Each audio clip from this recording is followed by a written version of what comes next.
अस्सलामु अलैकुम वरहमतुल्लाहि वबरकातुहू। मैं सबसे पहले तो ये कहता हूँ कि अल्लाह ताला आपकी उम्र में बरकत दे, आपको बहुत लंबी उम्र दे, आमीन।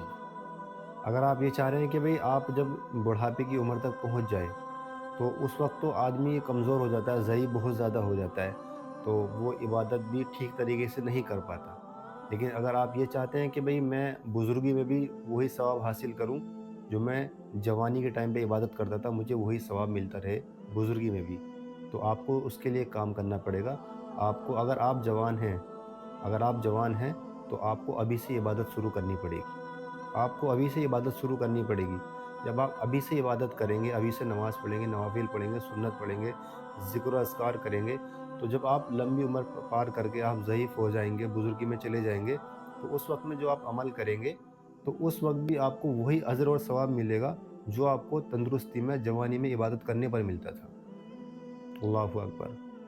वही सवाब आपको मिलेगा, जो आपको जवानी में इबादत करने पर मिलता था, बुज़ुर्गी में आपको वही सवाब मिलेगा।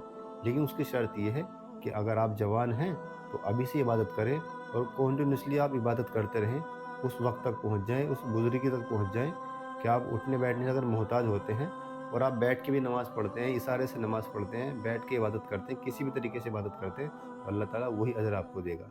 दूसरी बात, अगर आप बुज़ुर्गी में जाके नमाज़ शुरू कर रहे हैं, तो ये ऐसा नहीं है कि अल्लाह ताला अज़र नहीं देगा, अल्लाह ताला उस पे भी अज़र देगा।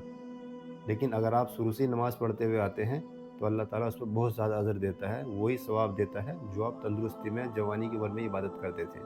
अल्लाह ताला हम सबको इसकी सही-सही समझ अता फ़रमाए। आमीन सुम्मा आमीन। अस्सलामु अलैकुम व रहमतुल्लाहि व बरकातुहू।